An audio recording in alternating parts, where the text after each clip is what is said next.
I'm asking both of you to come and work with me as a couple. I think we could get a lot farther faster. But if he's not interested and all you've got to go on is this video, then your job is going to be to integrate your anger. Because if it doesn't go well, or it doesn't go well on the first try, you're just going to give up, blame him, and pout, right? And I don't want that to happen. I want you to succeed. And so...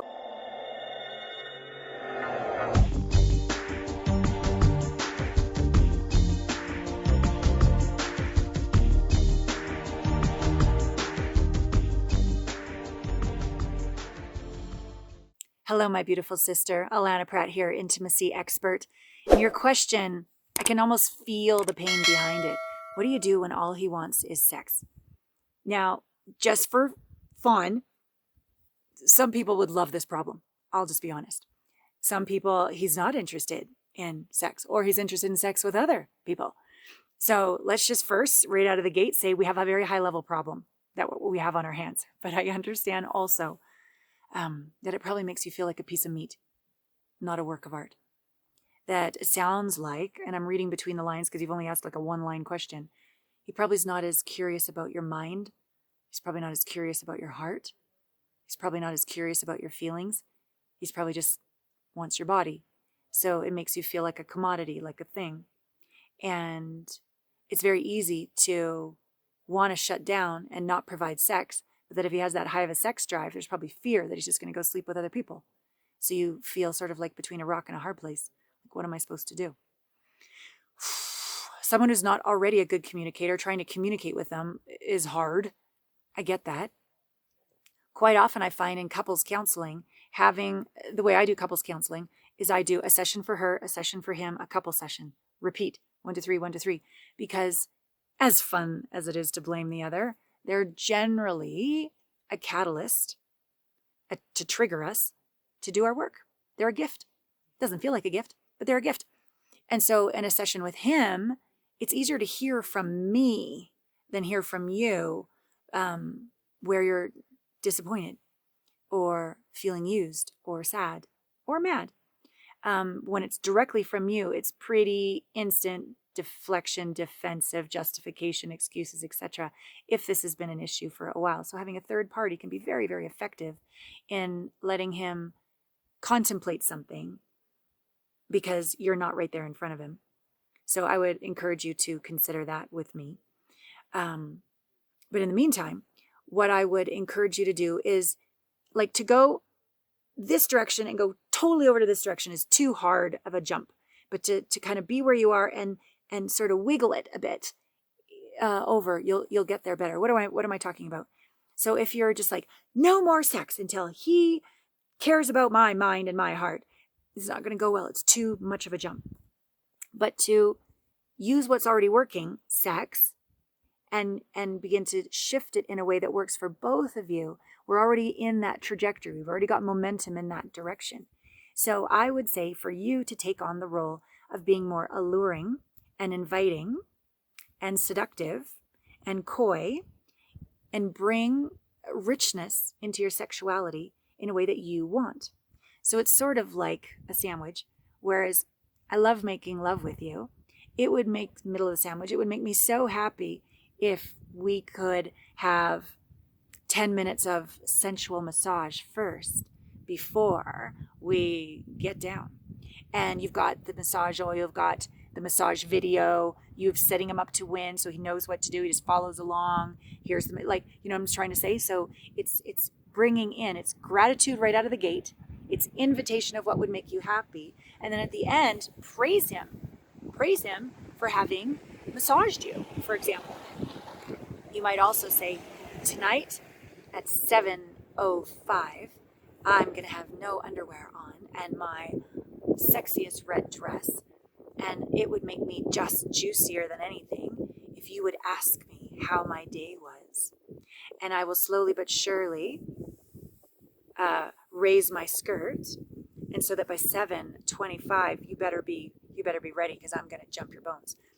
For example, right? Like you're guiding, inviting, you're grateful, and you're steering the sex into a way that is providing what you want to provide. Where going straight for the jugular sometimes makes a man feel like he failed, and he just shuts right down and he can't even hear. And then once each of these little vignettes are are working, then it's like these little comments throughout the day. Over breakfast or with coffee, you're my hero. When you asked me how my day was, it just filled my heart so much. It made me want you more and more. Like, start to link the behaviors with your happiness, because I'm sure, unless he's just a total jerk, he loves you. He cares about you. He wants to make you happy. He just might feel very uncomfortable and wobbly in those areas. And he feels just like really like he knows what he's doing, just having sex. And so we just want to give him examples and praise him so that he learns other ways to love you. You can also have, lastly, an example would be, story time at night, erotic fiction, and or it even could be like a book about love languages. Or it even could be one of my books about, finding the one is bullshit, becoming the one is brilliant and beautiful, for example, has 7 incredible chapters about how to become our best selves and open our hearts more and be more connected to each other. You can have like little sexy story time, and even more of a little dominatrix energy. Like, you sit over there, I'm going to read to you over here, and you have like a skirt on, but you put your legs open as you're reading a book. So it's like totally sexy, but he has to stay in the chair and listen to your story time, right? Like, you can have as much fun as you want. And all of that to do that on top of months or years of anger, rage, unfairness. How could he? You can't do it on top of anger. You're going to have to process your anger so that you can get into the real joy of providing these invitations to expand your genital copulation into true lovemaking. So I'm asking you to go first. I'm asking right out of the gate, I'm asking both of you to come and work with me as a couple. I think we could get a lot farther faster. But if he's not interested and all you've got to go on is this video, then your job is going to be to integrate your anger. Because if it doesn't go well, or it doesn't go well on the first try, you're just going to give up, blame him, and pout, right? And I don't want that to happen. I want you to succeed.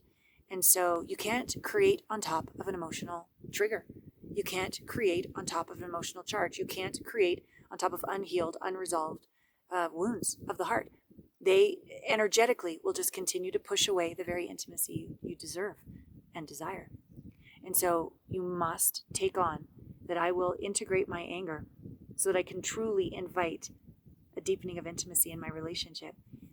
It's a tall order. That's why I have a thriving coaching business, because I support one or both people. I have a lot of people that just one person comes into the coaching program, and the other person sometimes knows and sometimes doesn't even know. They just know that the relationship's improving, and they just know they're happier than ever.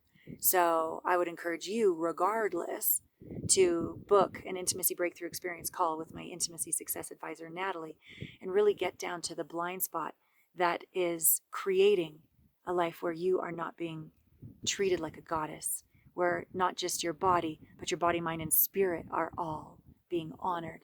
On some level, I betcha there's a belief in there that your main worth is your body.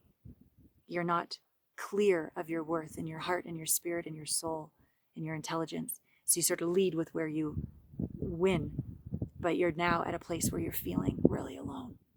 And so you deserve more. So call us. Let me help you. Let me help your relationship.